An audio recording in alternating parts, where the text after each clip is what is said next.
Hello everyone. So এইটো ভিডিঅ'ত আমি question number 2 কৰিম. ইয়াত কি সুধিছে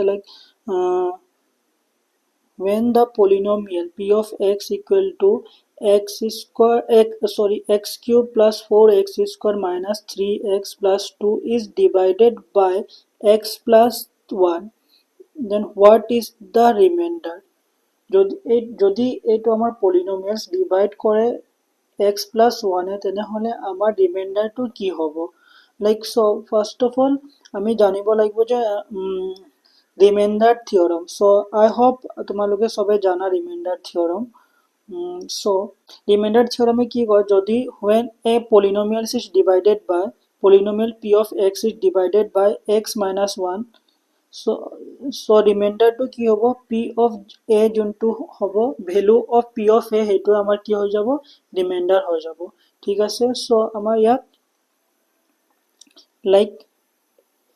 p of x equal to কি x cube plus 4x square minus 3x plus 2 আৰু ইয়াত divided by কি আছে x plus 1 হলে কি হৈ যাব ইয়াত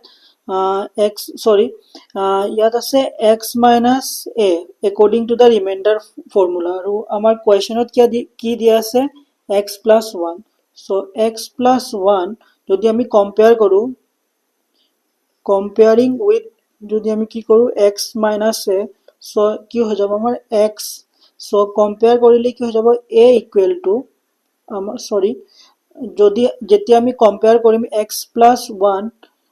with x minus a so আমাৰ a এর value কি হৈ যাব like a equal to minus 1 হৈ যাব yes or no so এতিয়া আমাৰ ৰিমাইন্ডাৰ টো ফাইন্ড কৰিবৰ কাৰণে কি কৰিব জাস্ট আমাৰ যোনটো পলিনোমিয়ালস আছে p of x in the place of x আমি জাস্ট -1 পুট কৰিম আমাৰ ৰিমাইন্ডাৰ টো ওলাই যাব so p of -1 equal to -1 cube plus 4 minus 1 square minus 3 minus 1 plus 2 so -1 cube is -1 minus 1 square is plus 1 so plus 4 minus minus plus so plus 3 plus 2 so etu ki hoye jabo amar like